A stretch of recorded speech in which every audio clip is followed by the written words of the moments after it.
आज की इस गहन चर्चा में ना हम एक ऐसी कहानी पर बात करने वाले हैं जो एकदम किसी रियल लाइफ थ्रिलर फिल्म जैसी लगती है। हाँ, और ऐसी थ्रिलर जहां मुख्य किरदार को दुनिया से लड़ने से पहले अपने ही घर के सिस्टम से लड़ना पड़ता है। बिल्कुल।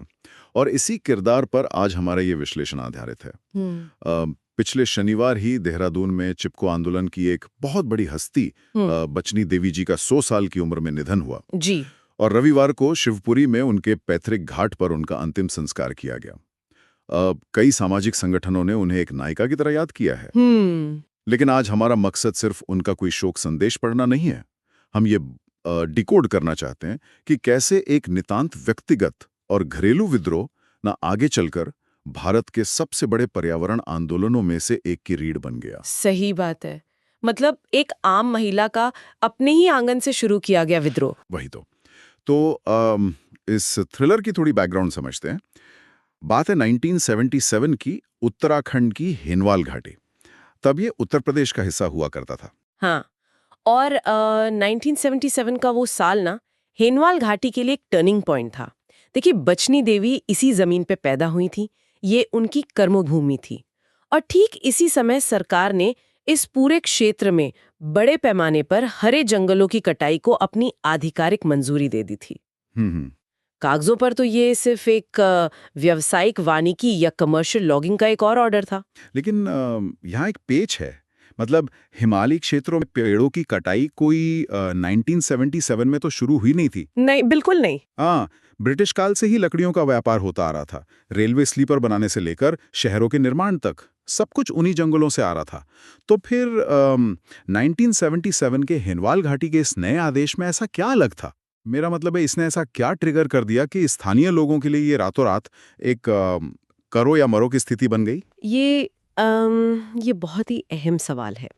दरअसल 1970 के दशक तक आते-आते ना पहाड़ का जो पूरा इकोसिस्टम था, वो अपने टूटने के कगार पर पहुंच चुका था। अच्छा। हाँ, यानी ये अब सिर्फ कुछ पेड़ों के काटने का मामला नहीं बचा था। दशकों की अंधाधुंध कटाई ने पहाड़ों को एकदम खोखला कर दिया था। मिट्टी ढीली पड़ गई होगी। बिल्कुल, मिट्टी को बांध कर रखने वाली जड़ें खत्म हो रही थीं, जिसका सीधा असर ये हुआ कि बारिश के मौसम में बड़े पैमाने पर लैंडस्लाइड्स होने लगे, भूस्खलन होने लगे। ओहो। और जो प्राकृतिक पानी के स्रोत थे ना, जिन्हें वहाँ स्थानीय भाषा में नौले कहा जाता है, वो सूखने लगे थे।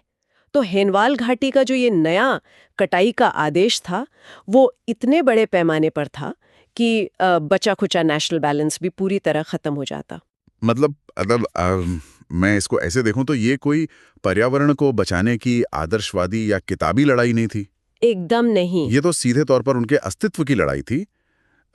अगर जंगल कटते तो जानवरों के लिए चारा खत्म हो जाता, चूल्हे के लिए लकड़ी नहीं मिलती, वही, और पीने का पानी तो कई मील दूर चला जाता। सटीक।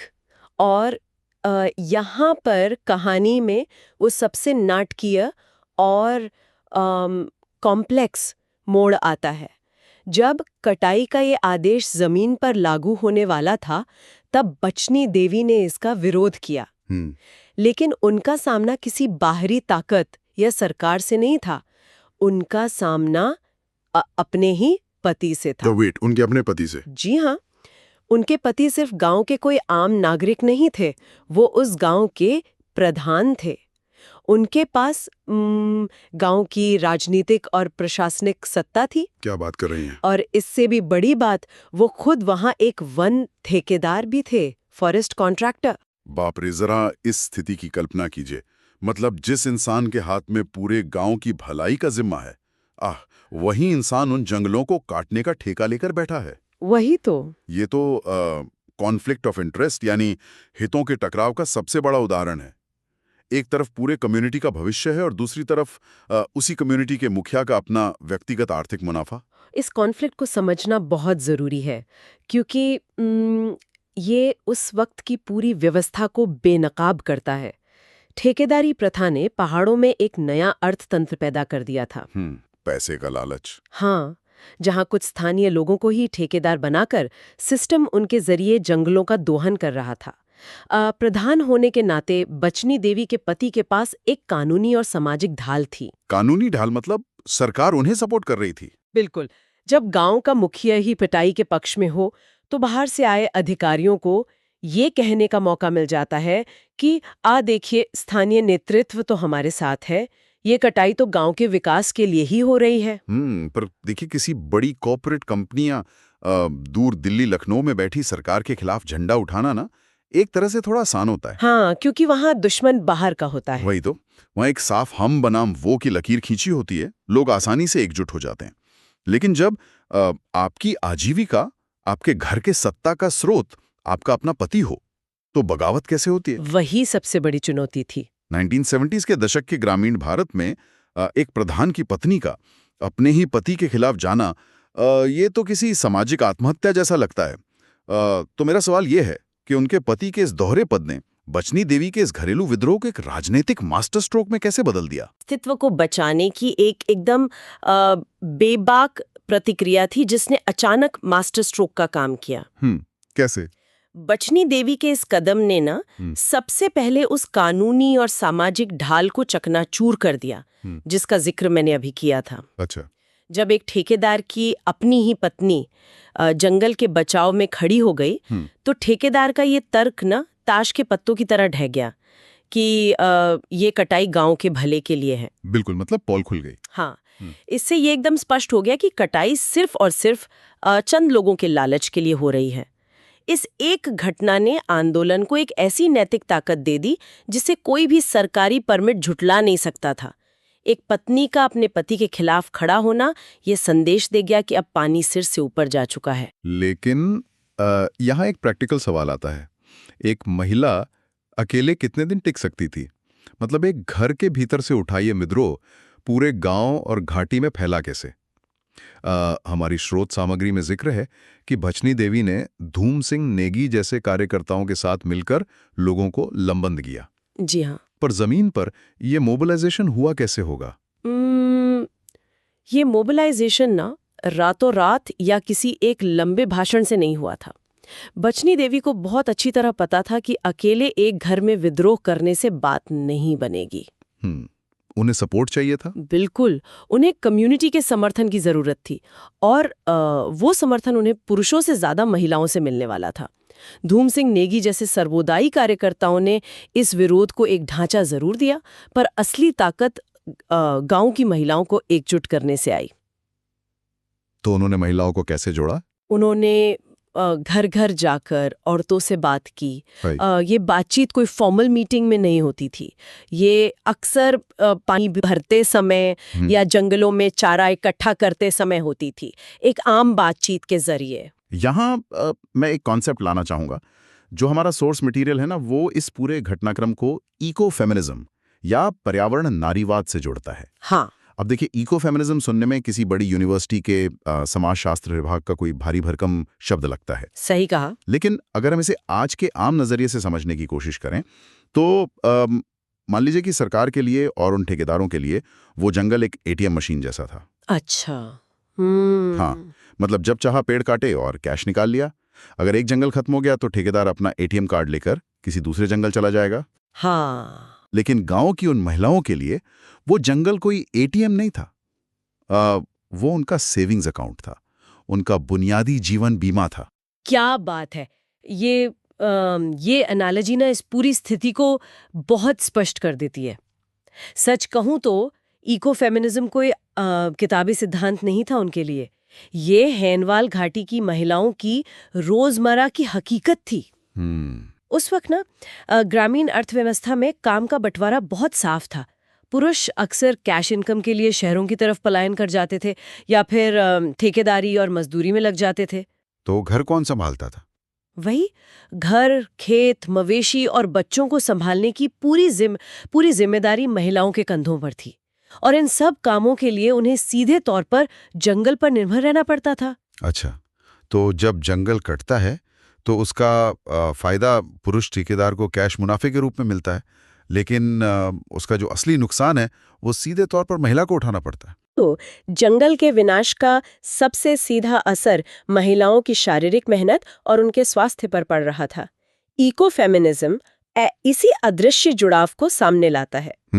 बचनी देवी ने महिलाओं को यही समझाया कि देखो, जब कुल्हाड़ी पेड़ पर चलती है ना, तो वो केवल लकड़ी नहीं काटती, वो हमारी आजीविका और हमारे समय को काटती है। बिल्कुल, एकदम सटीक बात।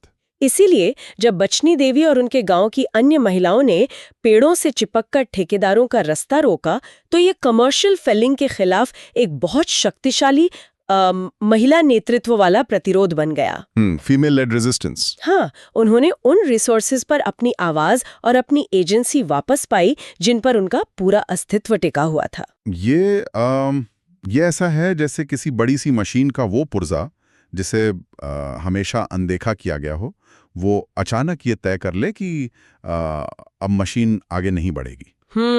सटीक। तो जब बात आजीविका और परिवार के भविष्य को बचाने की आती है, तो क्या हम ये निष्कर्ष निकाल सकते हैं कि इस आंदोलन ने इन ग्रामीण महिलाओं को केवल पीड़ित या विक्टिम की जगह से हटाकर सीधे नीति निर्माता या डिसीजन मेकर की कुर्सी पर ला बैठा दिया? अब मैंने बिल्कुल सही पॉइंट पकड़ा। ये इस पूरे आंदोलन का सबसे गहरा प्रभाव था। देखिए, सदियों से नीतियां उन बंद कमरों में बैठे लोग बनाते आ रहे थे जिनका जंगल से कोई सीधा संपर्क ही नहीं था। वही बाबू लोग जो दिल्ली में बैठे हैं। हाँ, लेकिन जब इन महिलाओं ने अपने शरीर को पेड़ों के सामने ढाल बना दिया ना, तो वो वास्तव में जमीन पर नई नीतियां लिख रही थी। वो सिर्फ सरकार से गुहार नहीं लगा रही थी। ओके। वो आदेश दे रहे थे जी। कि हमारे संसाधनों का इस्तेमाल हमारे बिना तय नहीं हो सकता। ये पीड़ित से एक सक्रिय भागीदार या एक्टिव पार्टिसिपेंट बनने का बहुत बड़ा सामाजिक बदलाव था। और इस जमीनी बदलाव की जो गूंज थी ना, वो सिर्फ हेनवाल घाटी की पहाड़ियों तक सीमित नहीं रही। यहाँ से कहानी अपने अगले और सबसे व्यापक चरण में प्रवेश करती है। जी। 1977 का वो जो एक लोकल लेवल का विरोध था, वो आगे चलकर एक बहुत बड़े राष्ट्रीय नीतिगत बदलाव का कारण बना। सोर्स मटेरियल्स बताते हैं कि इस प्रतिरोध ने आगे चलकर हिमालय में व्यावसायिक ग्रीन फिलिंग यानी हरे पेड़ों की कटाई पर 15 साल का प्रतिबंध लगाने में एक अहम भूमिका निभाई। और ये 15 साल का जो प्रतिबंध है ना, ये स्वतंत्र भारत के पर्यावरण इतिहास की सबसे बड़ी जीतों में से एक है।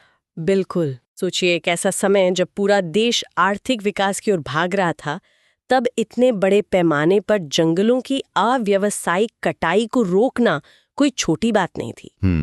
लेकिन हमें यह भी समझना होगा कि ये बन रात तो रात नहीं लगा था।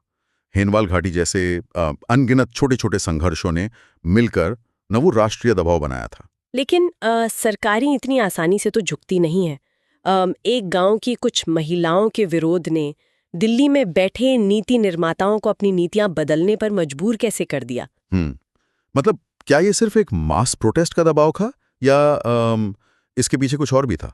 देखिए, जन दबाव तो बेशक था, लेकिन सबसे बड़ी चीज थी उस दबाव की नैतिक और वैज्ञानिक सच्चाई।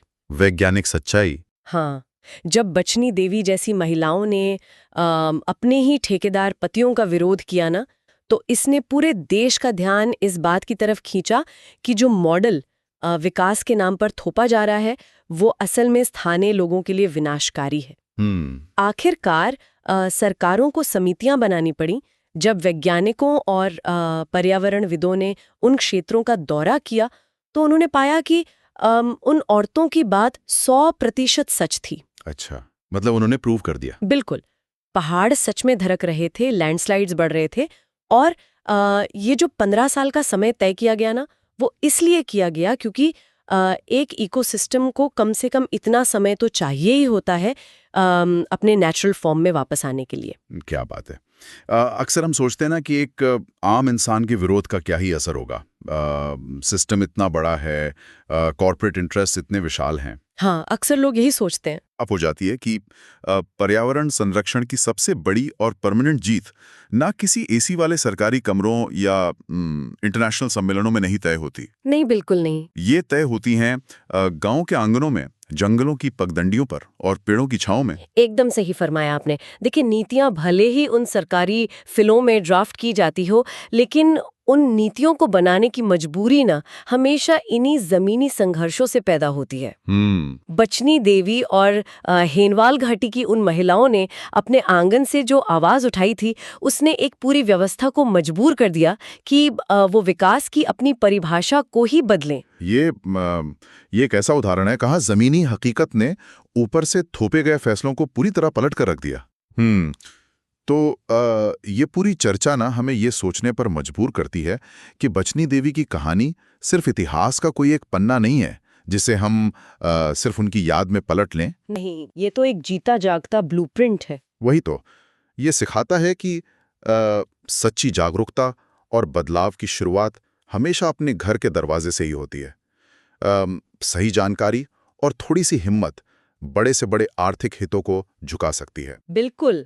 एक महिला जिसके पास शायद कोई फॉर्मल डिग्री नहीं थी, उसने पर्यावरण विज्ञान और इकोनॉमिक्स के उस मॉडल को जमीन पर उतार दिया जिस पर आज दुनिया भर के रिसर्चर्स मोटी मोटी किताबें लिख रहे हैं। और हमें ये भी याद रखना चाहिए कि सबसे बड़ी लड़ाइयाँ ना हमेशा बाहर नहीं लड़ी जाती। जब आप किसी बड़े बदलाव की ओर कदम बढ़ाते हैं तो सबसे पहला और सबसे मुश्किल प्रतिरोध अक्सर उस व्यवस्था से आता है जिसके आप खुद हिस्से होते हैं। सही बात है। बचनी देवी का अपने पति के खिलाफ खड़ा होना ये सिर्फ कोई पारिवारिक झगड़ा नहीं था, वो एक पूरी शोषक व्यवस्था के खिलाफ ना एक वैचारिक स्टैंड था। इस पूरी कहानी से गुजरने के बाद ना सोर्स मटेरियल से परे एक ऐसा विचार मेरे मन में आता है जो आज के हमारे जीवन से बहुत गहराई से जुड़ा हुआ है। हाँ, वो क्या? देखिए, बचनी देवी और उनके गांव की महिलाओं का वो जो 1977 का ऐतिहासिक विद्रोह था, वो इसलिए इतना मजबूत था क्योंकि वो लोग जंगल से सीधे तौर पर जुड़ी थी। हाँ। उनकी आजीविका, उनका रोजमर्रा का जीवन जंगल पर निर्भर था। उन्हें पता था कि अगर जंगल मरा तो वो भी नहीं बचेंगी। बिल्कुल सही। लेकिन आज के इस आधुनिक और शहरी जीवन में हालात बहुत बदल गए हैं। इंसानों का प्रकृति से जो सीधा संपर्क था ना, वो लगभग टूट चुका है। हाँ, वही तो। पानी नल से आता है, खाना सुपरमार्केट के शेल्फ पर मिल जाता है और गर्मी लगने पर हम तुरंत एसी चालू कर लेते हैं। अगर आज कहीं कोई जंगल कटता है ना, तो उसका सीधा और तुरंत असर हमारी इस रोजमर्रा की जिंदगी पर दिखाई नहीं देता। बिल्कुल, हम पूरी तरह डिस्कनेक्ट हो चुके हैं। वही तो, ऐसे में सवाल ये उठता है कि क्या आज के इस दौर में जहां हमारी सुविधाएं ही हमारी सबसे बड़ी कमजोरी बन गई हैं, क्या आज पर्यावरण की रक्षा के लिए अपनी ही आर्थिक सुविधाओं, अपनी आरामदायक जीवन शैली या अपने ही लोगों के खिलाफ क्या उसी तरह से खड़ा होना संभव है जैसे बचनी देवी खड़ी हुई थी? ये वाकई एक बहुत बड़ा सवाल है। शुरुआत में हमने बात की थी ना कि ये किसी ऐसी फिल्म की तरह है जहां मुख्य किरदार अपने ही घर के विलन से लड़ता है। जी हाँ। शायद आज के दौर की सबसे बड़ी सच्चाई ये है कि पर्यावरण को बचाने की इस कहानी में वो घर भी हमारा ही है और अपनी सुविधाओं के लालच में शायद वो विलन भी हम ही हैं। बात तो आपकी एकदम सही है। ये एक ऐसा सवाल है जो न किसी आसान जवाब की उम्मीद करता, बल्कि एक गहरी आत्मसमीक्षा की मांग करता है। तो आज के इस विश्लेषण में बस इतना ही।